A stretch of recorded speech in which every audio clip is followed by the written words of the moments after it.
Hey guys, so you guys are probably asking yourselves, Svi, isn't it supposed to be like 80 degrees in the evening these days in Jerusalem? Wasn't it like 105 degrees Fahrenheit? Um, it was last week, and now it's 60. And I'm sitting here in a sweater on this wonderful um, Memorial Day in America, um, where you guys go do barbecues and you do your shopping and your sales. I guess you can call it the equivalent of Yom HaZikaron, but for some reason in America, people have a different idea of it. Not to say that they don't commend or commemorate all the people who died for the country, they do. But for some reason, stores feel the need to have sales, people feel the need to have barbecues, they feel the need to go to the beach. And, those of you guys may be saying, come on, Svi, don't be so draconian, don't be so extremist. Come on, man. Like, don't be a party pooper. You know, my friends, there's something in the Jewish neshama that constantly strives for meaning. And whenever it identify the personification of the devil as a symbol of all evil, assumes the living shape of a Jew. Okay, my friend, Atik Khan, let me just take a picture of your wonderful whatever you just said, and then have a very, very, very nice day. Actually, you know what? Can I? We are going to report you, as it were. Um, what Atik Khan, it's funny. I was going to talk about. Actually, he kind of brought me to what I want to talk about. My friends. Okay, Mr. Atik Khan, if you're listening, I got a message this morning from a friend of mine in the States. It was 9:40 here in Israel, and it was 2:40 in Brooklyn. And my friend linked me to the comment section of a conversation that he got engrossed in, and he wanted me to join in. He wanted me to see what was said, and then he wanted me to join in. And I said to him, basically that man, what I noticed is that basically there was a guy there who just saw that somebody disagreed with him, saw that somebody supported Trump and or Trump's policies, and he decided that he was going to just bombard that person with ad hominem attacks and insults and personal attacks, whatever, what have you. Not actually address the issues, not actually argue an actual point and have a conversation, maybe learn something. The person, yeah, you want to listen, brother? All right. The person decided to go that route, so I told my friend, listen, man, with these kind of things, I'm at a point where I just really don't even bother, and I kind of stay in my what's called echo chamber. Why? Because my whole thing is about education. It's not really about arguing with people or getting into like a mudslinging match with people. And the second thing is, if I do, I'm just gonna be I'm gonna get sucked in for like 3 or 4 hours. It's gonna be like that meme. If you guys ever seen the meme, it's like a stick figure, and he's sitting at the computer, and his wife says, "Come on, honey, it's 2 o'clock in the morning, go to sleep." And then the stick figure, the husband goes, "I can't. There's someone wrong on the internet." Okay, so that's what I turn into, and I told my friend, I'm like, you know what? I don't even want to bother with that stuff. And there's basically two types of people that you can't speak to. These kind of people who are hell bent on basically just, anything Trump does or anything any conservative does is wrong automatically just by virtue of the fact that they're conservative. And the second group of people is what you guys just saw on my comment board, and hopefully this gentleman's listening, is people who hate Jews and hate Israel. And I can come and I can make any logical and historical and fact-based argument, either why Israel is good or why Jewish people are good or why Jewish people gave this and gave that to the world, or why Israel, people have the right, Jews have the right to a certain piece of land, and all these other historical things, whatever, or based on the Torah, based on Jewish history, etc., etc., etc., etc. I can bang my head against the wall, I can bring any fact, and it doesn't matter. The person will either venture into some kind of nonsensical arguments. See, like he's doing, he just proved my point. He just proved my point, right? With his comment just now, LOL. And he'll either venture into some nonsensical argument based basically not in fact, in any sort of fact, and in fact it'll be just total sheker, total lie, or he will just go on the offensive with ad hominem attacks, kind of ridicule and stuff like that. Kind of like what he's doing now. He started off actually with something just that was like, can be construed as racist, and then when I threatened to ban him, and I said you should listen to what I'm saying and what I'm doing. Now he's kind of venturing into into just kind of ridicule, right? So that's like a typical tactic from these people. So I told my friend, listen, for me it's a kind of a waste of time, and that's pretty much it. It's kind of a waste of time. Seeing as how it's a waste of time, ladies and gentlemen, this time around, I'm just gonna block this gentleman. So I don't really need this on my wall, this aggravation. So there we go. You guys could see, I mean, it's really funny. It's really, really funny. And the thing is, what I realize is that at the end of the day, there's 14 million Jews on the planet. There are a billion Muslims. There's hundreds of millions of Arabs. Not all of them hate Jews in Israel, but many do. And I realized one man, Tzvi from, this blog, cannot sit and battle every single Israel hater on this planet. I'm not even counting the Arab. Also, there's white supremacists, there's lefties, Europeans, American people. I cannot sit on Twitter and on Facebook and on all these other platforms and battle every single anti-Israel person as much as I would like to.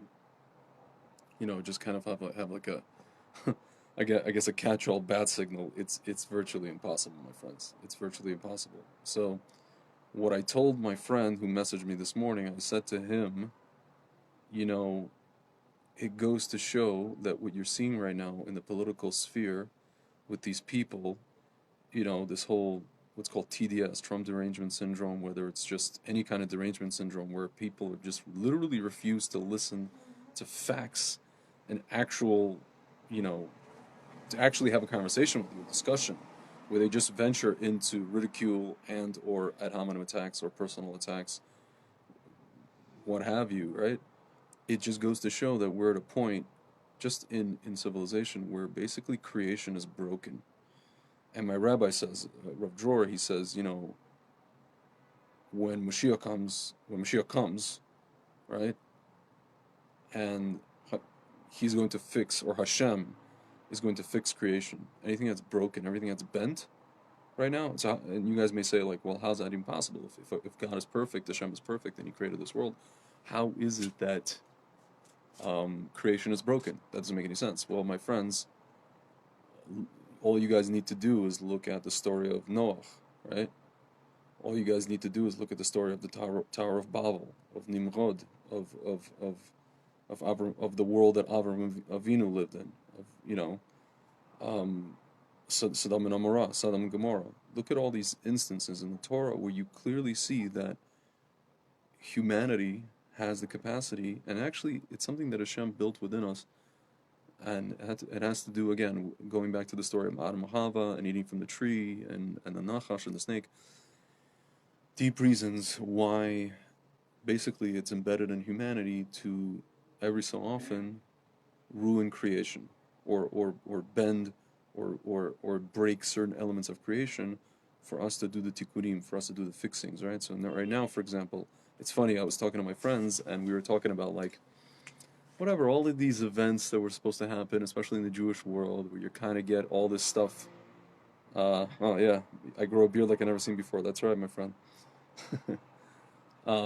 We see this stuff in the Jewish world where it's kind of like, people are coming and saying, well, this stuff is okay according to the Torah, and this stuff is okay, and they try to shove certain what I call progressive ideas, or certain ideas that are like kind of in vogue today in the Western world, and they're trying to say, well, the Torah is okay with that, or there are caveats in the Torah, even if you're an Orthodox Jew, that it's okay with that.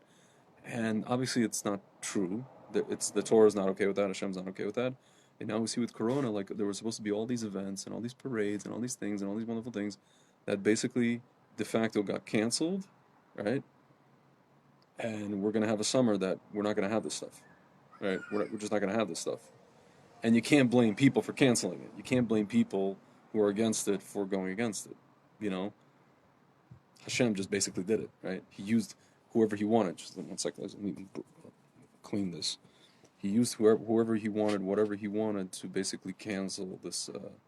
The kid, he wasn't a kid, he was a little kid. Somebody's walking their little grandkid. But the cats are everywhere. You know, it's funny. I don't know if I told you guys. I had these interesting stories with cats. It was Shabbat. First it was the second say. Was it the second seder? No, first time around it was Shabbat Pesach. During Chol Hamoed Pesach, I came to there. There's a place next to me, kind of an open field called the Hill of Evil Counsel. It's where Mr. J.C. Penney was basically betrayed. Supposedly, as the story goes, where he was betrayed by Mr.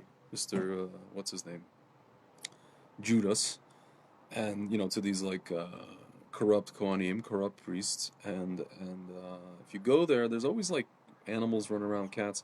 So the first time I went there, I'm standing there, and you could see the Temple Mount from there. So I went there in the evening after dinner, and I'm standing there, I'm looking at the Temple Mount, and then all of a sudden I see this like black figure next to me. I thought it was a ghost.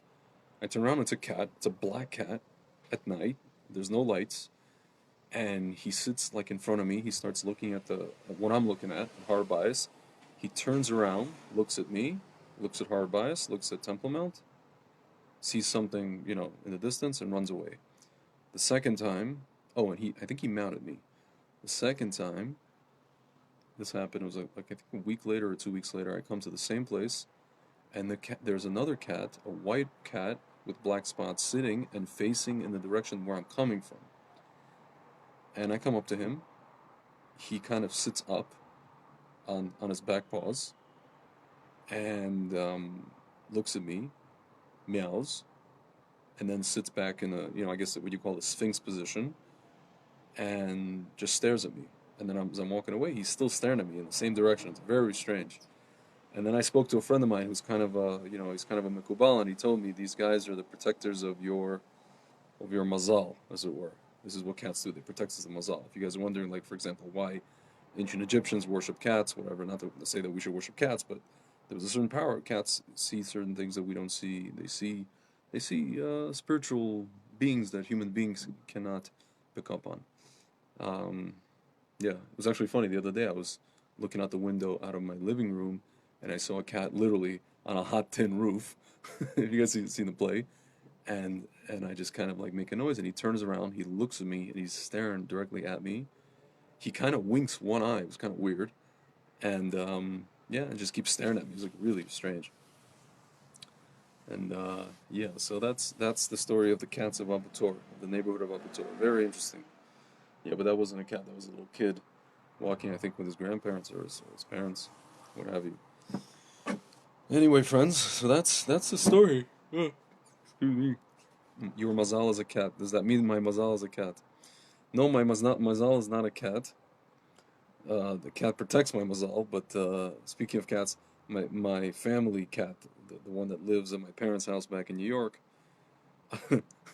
I was recently talking to my parents on WhatsApp, and he's there, and he just looked not terribly thrilled that I left him, that I basically dropped him and I moved to Israel, and I was telling a friend of mine today that I feel like this cat, he's like a person, he's like a human being that is stuck inside of a cat body. Just the way he expresses himself, his facial expressions, his behavior, very interesting. You could tell by like certain, the way he moves and the way he looks at you, depending on the situation. It's almost like a human. It's very interesting. So I don't think my mazal is a cat, but yeah, it's actually really funny. But yeah, friends, I mean, I realize that it's you can't talk to people anymore. We're living in a world where basically you cannot talk to people anymore. People are so entrenched in their stuff that it's scary. On the one hand, it's scary, but on the other hand, our sages actually explain this, and Kabbalah talks about it in the time before Mashiach. Hashem is going to basically do something called borer, like the thing that's not allowed on Shabbat to separate things, and he does the great separation. So basically, what he does is he sorts out, he parses out who's who's with him, who's against him. It's not about Democrat or Republican. It's not about this or that. It's just about, are you with Hashem? Oh, excuse me. Are you are you with Hashem or are you not with Hashem? And so now you guys may come and say, but how do you know that? How do you know what's with Hashem and what's not? Are you a prophet? Are you, you have so much insight? And how do you know a person who's like this and like that is not with Hashem? How can you say that? How can you judge another person? Listen, I'm not judging people. I'm just going by the Torah, what the Torah says, what it doesn't say. I'm just going by kind of behavior that I see in the Western world, in the what's called the civilized, progressive world, and I'm seeing that basically there's really not a lot there in terms of like being connected to Hashem. Oh, let's see. A cat used to show up for a tiny classic park about every morning. Will not leave till class over. Yeah, man. Listen, there's a theory that some of these animals are gilgulim of Jews that they did something wrong and they maybe they were like Talmidei Chachamim, or maybe they were like whatever, I don't know, learned Jews or some kind of Jew, and then maybe they didn't finish that certain tractate and they came back as a cat or some animal, and now he has to perk his ears, listen to the whatever this, whatever you were learning, and then okay, now he's done, and now he completed his tikkun. Now he can go back to elevate. I think Tanya even talks about that stuff. Kabbalah definitely does. So yeah, so back to my kind of main topic is that we're being separated. Who's with Hashem and who's not. I was talking to a friend of mine who became religious like me later in life, and but at the same time is still so beholden to you know a political party, the Democratic Party, what have you. And I keep explaining to him, I'm like, it for me, it's not about Republicans or Democrats or conservatives or liberals. It's about the emet. Right now, I hate to say it, listen, all politicians lie, right? No, there's no political party or politician that has a monopoly on the truth. But I will tell you guys, there's way more sheker going on, way more sheker, way more lies, way more just stuff that has nothing to do with Hashem going on in the Democratic Party, especially when you consider their relationship with Israel and what they claim as the Jewish people, which they claim they're not anti-Semitic, which I call BS, and everybody knows it. There's way more of that going on in the Democratic Party these days, and it's been basically hijacked by Jew haters and all and those people alike.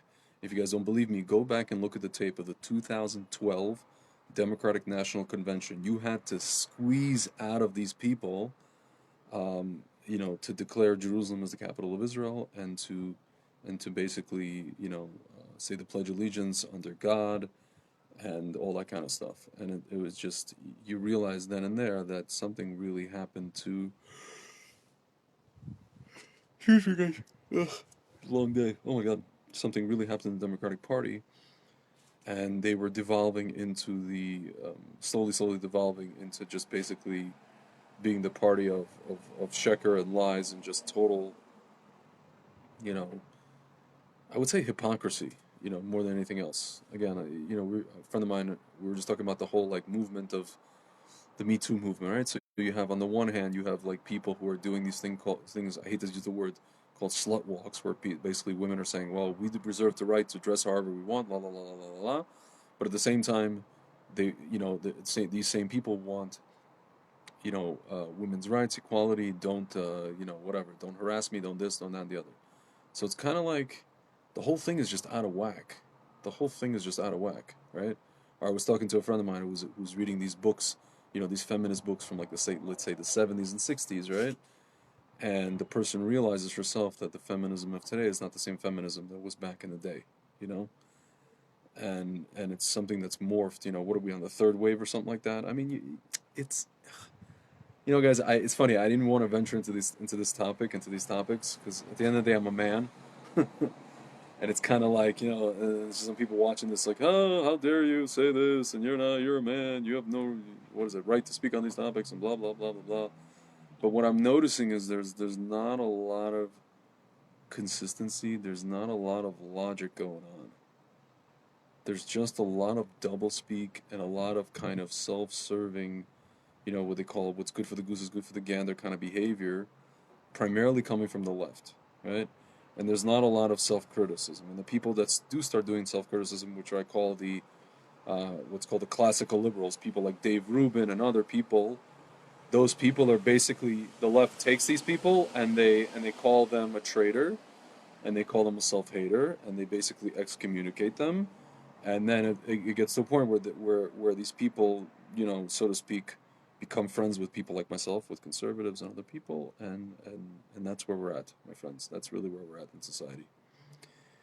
So yeah, I just told my friend, the one who messaged me this morning, I said, listen, man, there's really no point. It's like, in order for you to convince that guy who's coming with you at you with personal insults, personal attacks, and what is it called, and jokes and ridicule rather.